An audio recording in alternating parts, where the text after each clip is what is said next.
là các bông ôn ăn nhanh nha mong coi hút bật lắc nó mọt tất cả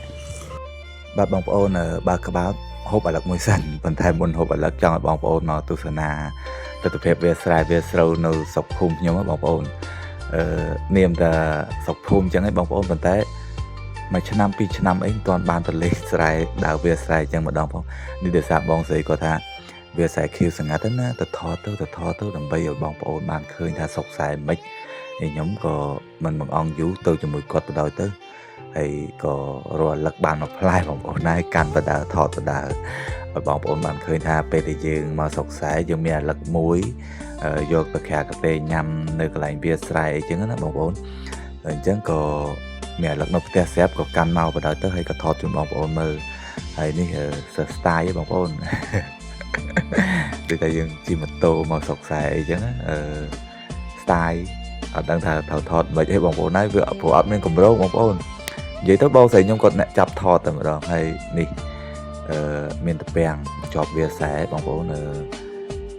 មើលទៅមួយយ៉ាងដែរទេសភាពខៀវស្ងាត់វាស្រែអីខែវស្សាព្រោះខែនេះបើយើងទៅស្រុកស្រែហើយអត់ទៅលេងស្រែវាអត់ទៅអត់សូវតំណងព្រោះថាខែវស្សាអញ្ចឹងខ្សែសៅអីហ្នឹងវាចេញសភនភាពចេញពណ៌បងប្អូនអញ្ចឹងបើសិនជាបានទៅលេងស្រុកស្រែអញ្ចឹងកុំភ្លេចទៅលេងដល់វាខ្សែព្រោះវាខ្សែខែនេះគឺខៀវស្ងាត់ត្រជាក់ភ្នែកចាគឺអាចព្យាបាលអារម្មណ៍ផ្លូវចិត្តជាងបានព្រោះវាខ្សែមានអាលឹកមួយឬក៏បាយកកបាយក្តាំងអីញ៉ាំជាមួយប្រហុកអីគឺត្រូវបងប្អូនទិដ្ឋភាពដូចបងប្អូនបានកំពុងឃើញអញ្ចឹងបើសិនជាមានបាយកកមាននំនេកឬក៏អីយកទៅញ៉ាំ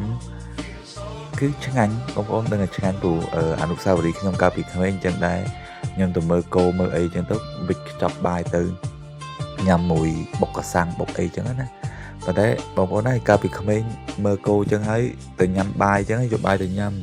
កាលណាញ៉ាំបាយអស់គឺដឹកគោមកផ្ទះវិញអត់មានថាត្រូវដឹកគោឲ្យស៊ីស្មៅឆ្អែតអីអត់ទេ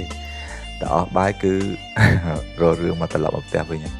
ហើយគោខ្ញុំហ្នឹងគឺមិនសូវចេះធាត់មិនសូវចេះមានសាច់ដូចគេព្រោះម្ចាស់ដូចខ្ញុំហ្នឹងអ្នកមើលនឹងខ្ជិលបងប្អូនតែបាយដែលវិចខ្ចប់ពីផ្ទះទៅមើលតែញ៉ាំអស់គឺត្រូវតែគឺថមមកផ្ទះវិញឥឡូវដើម្បីបងប្អូនកុំអោយចាំយូរតើបងប្អូនទៅហូបអាលឹកមួយខ្ញុំហើយចេះទៀតតែបងប្អូននេះបងស្រីខ្ញុំក៏ចាប់ទៅថតហើយទៅអង្គុយលាងដៃលាងអីចឹងចាំឲ្យស៊ូមចូលស៊ូមអីចឹង still បងគាត់គឺ zoom in zoom out នឹងបងប្អូនហើយទាំងមើលកើតទេបងប្អូន là các bông ôn ăn nhanh nha mong coi hút bật lắc nó mọt tất cả Gặp răng mà má ổn. tôi coi mới rồi